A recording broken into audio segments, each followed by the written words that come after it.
திருச்சிற்றம்பலம். தென்னாருடைய சிவனையை போற்றி எந்நாட்டவருக்கும் இறைவா போற்றி. அனைவருக்கும் வணக்கம். நாம இன்னைக்கு பார்க்கக்கூடிய பதிவு என்னன்னு பாத்தீங்கன்னா அக்டோபர் மாத பலன்களை பத்தி தான் பார்க்க போறோம். அதற்கு முன்னாடி நம்மளுடைய சேனலை சப்ஸ்கிரைப் பண்ணிக்கோங்க. அக்டோபர் மாதத்தை பொறுத்த வரைக்கும் பாத்துட்டீங்கன்னா முதல்ல என்ன கிரகங்கள் மாறுறாங்க அப்படிங்கிறத பார்க்கலாம். குரு பகவான் மிதுன ராசியிலிருந்து கடக ராசிக்கு 18ஆம் தேதி உச்சமாகிறார். ஒரு சிலருக்கு குரு உச்சமானா யோகம், ஒரு சிலருக்கு குரு நார்மலா இருந்தா யோகம். இப்ப உச்சமாக போகுது. அப்ப யாருக்குள்ள பெரிய யோகத்தை கொடுக்க போயிறார் அப்படிங்கிறத பார்ப்போம். அடுத்தது பாத்தீங்கன்னா கேது சுக்கிரன் சேர்க்கை இருந்துட்டு இருந்துச்சு. இது பெண் சாபத்தை கொடுத்து ரொம்ப பிரச்சனைகளை கொடுத்துட்டு இருக்கு குடும்பத்துல. இப்போ இந்த சுக்கிரன் அப்படின்னு சொல்லக்கூடியவர் கேதுவை விட்டு வெளியே வரப்போகிறார். அந்த சர்ப்பத்தை விட்டு வெளியே வந்து கன்னி வீட்டுல இருக்கிறார். அந்த கன்னி வீட்டுக்கு வந்தாலும் அந்த கன்னி வீட்டுல நீசமாகிறார். நீசம்னா வலு குறையார் அர்த்தம். குருவை போலதான் சுக்கிரனும். சுக்கிரன் ஒரு சில ஜாதகத்துக்கு பெரிய யோகத்தை கொடுப்பார் நல்லா இருந்தா. கெட்டு போனா அதோட யோகத்தை விபரீத ராஜயோகத்தை கொடுப்பார். அது யாருக்கு அப்படிங்கறத நம்ம முழுமையா பார்க்கலாம். அடுத்தது சூரியன் 17ஆம் தேதி உங்களுக்கு துலா வீட்டுக்கு வரப்போகிறார்.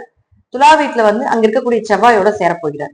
சூரியன் செவ்வாய் சேர்க்கை அப்படிங்கிறது பாத்துட்டீங்கன்னா கவர்மெண்ட் வேலை, அரசு சம்பளம், அரசு மூலமாக வருமானம், பெரிய பெரிய அரசியல்வாதிகள் இவங்க எல்லா ஜாதத்திலயும் சூரியன் செவ்வாய் சேர்க்கை இருக்கும். பெரிய மேனேஜ்மெண்ட் 100 பேர் 200 பேர் வச்சு வேலை வாங்குறது எல்லாமே இந்த சூரியன் செவ்வாயும் தான். சோ இந்த கிரக சேர்க்கை உங்களுக்கு இருக்கு.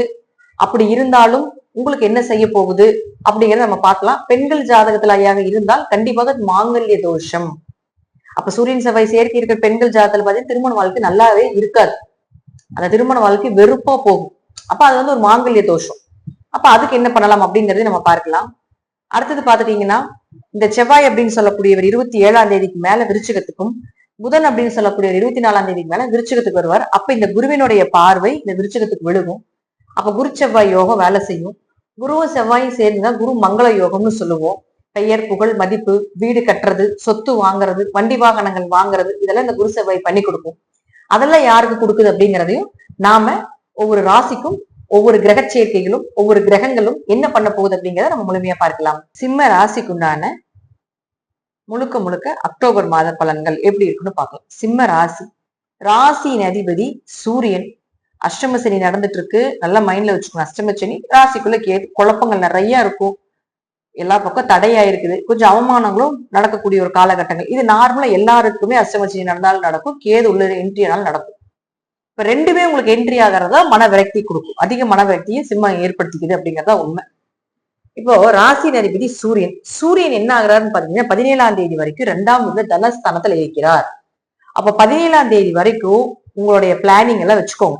அக்டோபர் மாசம் 17ஆம் தேதி வரைக்கும் பண வரவு, பணம் சார்ந்த விஷயங்கள், பொருளாதார சார்ந்த விஷயங்கள், குடும்ப சார்ந்த விஷயங்கள் எல்லாமே சக்சஸ். பொருளாதாரம் நல்லா இருக்கும், பண வரவு வரும். ஏதாவது ஒரு வழியில வந்து உங்களுக்கு கடின உழைப்பு இருக்கும். ஆனா உழைப்புக்கு உண்டான ஊதியம் கிடைக்கும் அப்படிங்கிற அமைப்பு உண்டு. இந்த 17ஆம் தேதிக்கு மேல என்ன ஆகுது அப்படின்னு நீங்க பாத்துட்டீங்கன்னா இந்த சூரியன் நீசம் பெறுகிறார். அது எதுல? துலா வீட்டுல நீசமாகுது. அப்ப என்ன ஆகும் அப்படின்னு பாத்தீங்கன்னா துலா வீட்டுல நீசமாகுது. முதல் ஒரு 10 நாள் கொஞ்சம் கவனமா இருந்துக்கோங்க. ஏன் அப்படி சொல்றோம்னா அந்த சூரியன் நீசமாகக்கூடிய காலகட்டங்கள்ல தந்தையினுடைய ஆரோக்கியத்துல கவனமா இருங்க, உங்களுடைய ஆரோக்கியத்துல கவனமாக இருங்க. அதே போல பாத்துட்டீங்கன்னா உங்களுக்கு பெருசா நீங்க முன்னாடி நின்று எதையும் அந்த காலகட்டங்களை செய்யாதீங்க. ஏன்னா நீசம்னா வலு குறையுதுன்னு அர்த்தம். அப்புறம் ஆசிரியர் வலு குறையக்கூடாது.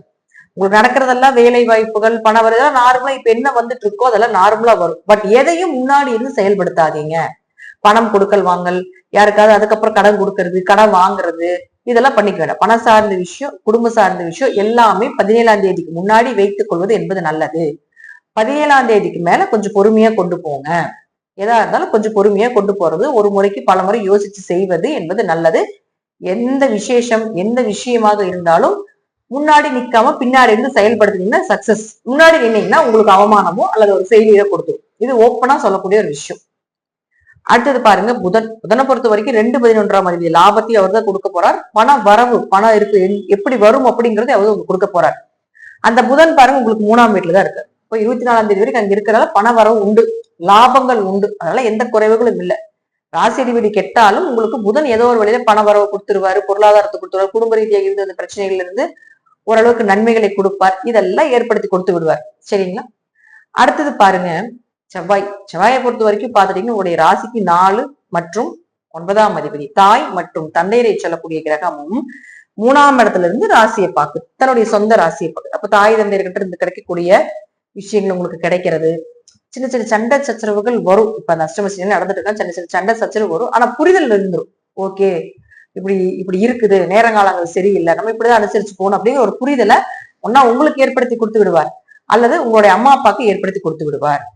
அதனால தாய் மூலமாக ஏதாவது வேணும், தந்தை மூலமாக ஏதாவது வேணும், அவங்களுடைய சப்போர்ட் வேணும் அப்படிங்கறதெல்லாம் இந்த மாசம் நிச்சயமா உண்டு. அதுல எதுவுமே குறைவுகள் இல்லை. ஆரோக்கியம் ஓரளவுக்கு நல்லா இருக்கும், பயப்பட வேண்டியதில்லை. கண் சார்ந்த நோய்கள், அதே போல தலை சார்ந்த நோய்கள் வரும். இதுல மட்டும் கொஞ்சம் கவனமா இருக்கு. மற்றபடி பெருசா மேஜரா சிம்மத்துக்கு ஒண்ணும் இல்லை. அடுத்தது சுக்கரன் தான் வந்து உங்களுக்கு 3 மற்றும் 10ஆம் அதிபதி. நீசமாகிறார் 9ஆம் தேதிக்கு மேல பாத்துட்டீங்கன்னா நீசமாகிறார். அப்போ 9ஆம் தேதிக்குள்ளேயே உங்க வேலை சார்ந்தது, தொழில் சார்ந்தது, இதெல்லாம் ஒரு பிளானிங் பண்ணணும் அப்படின்னா 9ஆம் தேதிக்கு முன்னாடியே வச்சுக்கோங்க. 9ஆம் தேதிக்கு மேல பாத்துட்டீங்கன்னா அந்த சுக்கரன் வந்து நீசமாயிடுவார்.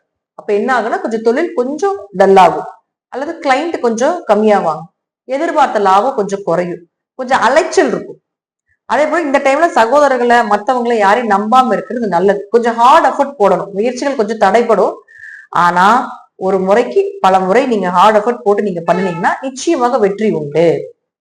நமக்கு நடக்க மாட்டேங்குன்னு விட்டுட்டு போயிடக்கூடாது. ஏன்னா சனி அஷ்டம சனியாக பார்க்கும். சனி பகவானுக்கு முழுக்க முழுக்க முழுக்க கடின உழைப்ப போட்டீங்கன்னா தான் பிடிக்கும்.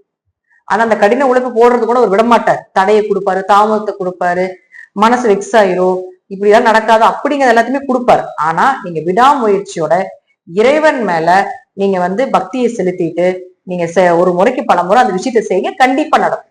அதனால 9ஆம் தேதிக்கு முன்னாடி நீங்க செய்ய வேண்டியதுல என்னன்னு பாத்துட்டீங்கன்னா வேலை சார்ந்தது, தொழில் சார்ந்தது, உங்களுடைய முயற்சிகள், பயணங்கள், ஒருத்தரை போய் சந்திக்கணும், ஒரு விஷயம் உங்களுக்கு நடக்கணும் அப்படின்னா கொஞ்சம் 9ஆம் தேதிக்கு முன்னாடி வச்சுக்கோங்க. அதுக்கப்புறம் கொஞ்சம் நடக்கும், நீசமானாலும் கூட நடக்கும். பட் வந்து அதற்கப்புறம் உங்களுக்கு குரு இங்க வந்ததுக்கு அப்புறம் குருவினுடைய தன்மை சுக்கிரனுக்கு வந்துடும் கொஞ்சம். அப்ப என்ன ஆகும் அப்படின்னா கொஞ்சம் மூவ் பண்ணுவார் குரு, கொஞ்சம் மூவ் பண்ணி கொடுப்பார். இருப்பினும் கொஞ்சம் தடைப்பட்டு நடக்கும், அவ்வளவுதான். சுக்கிரன் இந்த மாசம் மட்டும்தான் அப்படி இருக்கும். அடுத்த மாசம் எல்லாம் பாத்துட்டீங்கன்னா உங்களுக்கு சுக்கிரன் வந்து துலாத்துக்கு வந்துடும். அது சரியான யோகமாயிரும், தொழில் நல்லா வளரும். இப்போ உங்க தொழில் வளர்ச்சிக்குள்ள ப்ராசஸ் எப்படி பண்ணணும் அப்படிங்கிறது சுக்கிரன் நீசமாக சொல்லிக் கொடுப்பாரு. அதை மட்டும் கொஞ்சம் கவனமா இருந்து பாத்துட்டீங்கன்னா உங்களுக்கு நிச்சயமாக வெற்றி உண்டு. என்ன பண்ணணும், ஏது பண்ணணும், அடுத்தது என்ன பண்ணலாம், யாரை நம்பணும், யாரை நம்ப வேண்டாம் அப்படிங்கிறத இவங்க சுக்கிரன் நீசமாகும் சொல்லி கொடுத்து. அப்ப அதெல்லாம் கொஞ்சம் நீங்க வந்து பிக்கப் பண்ணிட்டு அதுக்கு அடுத்த மாசம் பாத்தீங்கன்னா சுக்கிரன் வந்து உங்களுக்கு இந்த 4ஆம் இடத்துக்கு வரும் பொழுது கண்டிப்பாக உங்களுக்கு யோகத்தை வாரி வாரி வழங்கக்கூடிய ஒரு அமைப்பை ஏற்படுத்தி கொடுத்து விடுவார். முழுக்க முழுக்க முழுக்க சுக்கிரன் அப்படின்னு சொல்லக்கூடியவர் சுகபோக காரகனாக இருக்கிறதுனால பெரிய அளவுக்கு உங்களுக்கு பாதிப்பை கொடுக்க மாட்டார் அப்படிங்கிறது அமைப்பு. அடுத்தது குருவை பொறுத்த வரைக்கும் பாத்தீங்கன்னா அதிசாரமாக 18ஆம் தேதி உங்களுடைய ராசிக்கு 12க்கு வர. குரு யாரு? 5 மற்றும் 8ஆம் அதிபதி. 8க்குடையவர் 12ஆம் வீட்டுக்கு வரும்பொழுது விபரீத ராஜயோகம், கெட்டவன் கெட்டால் கிட்டிடும் ராஜயோகம் வேலை செய்ய போகுது. அப்ப குருவை பொறுத்த வரைக்கும் யோகத்தை கொடுக்க போகிறார். வெளிநாடு வெளியூர் பயணங்கள், திடீர் பணவரவுகள், திடீர் அதிர்ஷ்டங்கள், இதெல்லாம் கொடுக்க போகிறார். அப்ப அவரே பாருங்க உங்களுக்கு 5 12ல இருக்கும்போது குழந்தைகளை வெளிநாடுக்கு அனுப்புறது, அல்லது வெளிநாட்டுல இருந்து குழந்தைகளுக்கு ஏதாவது பண்றது, அல்லது குழந்தைகள் இங்கிருந்து வந்து உங்களை கூட்டிட்டு போறது, இந்த அமைப்பெல்லாம் ஏற்படுத்தி கொடுக்கும். 5-12 தொடர்பு ஏற்படும் போது குழந்தைகளுக்கு கொஞ்சம் செலவு பண்ணணும், விரைய பண்ணணும் அப்படிங்கிறத காட்டு. கொஞ்சம் விரைய செலவுகள் உண்டு, அதுல எந்த மாற்று கருத்துக்களும் இல்லை. அதனால எதாக இருந்தாலும் ராசி அதிபதி உங்களுக்கு வந்து 17ஆம் தேதி வரைக்கும் நல்லா ஸ்ட்ராங்கா இருக்கனால எந்த விஷயமாக இருந்தாலும் 17ஆம் தேதிக்குள்ள முடிச்சுக்கோங்க. வெளிநாடு வெளியூர் போறது, பயணங்கள் மூலமாக வெற்றிகள் அடையிறது, குழந்தைகள் ரீதியாக கலைகள் சம்பந்தப்பட்ட விஷயங்கள் ரீதியாக என்ன ப்ராசஸ் நீங்க ஸ்டார்ட் பண்ணுவீங்கனாலோ ஒரு 17ஆம் தேதிக்கு முன்னாடி வைத்துக் கொள்வது நல்லது.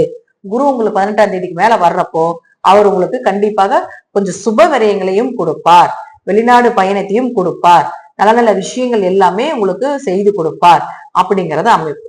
சிம்மத்தை பொறுத்த வரைக்கும் இந்த மாதம் ஈக்குவலா 50% வந்து உங்களுக்கு அதீத நன்மைகளை கொடுத்தாலும் 50% கொஞ்சம் யோசிச்சு செய்யுங்க அப்படிங்கறது இந்த மாதத்தினுடைய பலன்களாகும். இதெல்லாமே உங்க ஜாதகத்தில் நடக்கக்கூடிய தசாபுதிகள் நல்லா இருந்துச்சுன்னா இன்னும் கொஞ்சம் அதிகமான நன்மைகள் நடக்கிறதுக்கு உண்டான வாய்ப்புகள் உண்டு. நன்றி. மீண்டும் ஒரு நல்ல பதிவுல சந்திக்கலாம். திருச்சிற்றம்பலம், தில்லையம்பலம், ஸ்ரீ நரசிம்மர் திருவடிகளே சரணம்.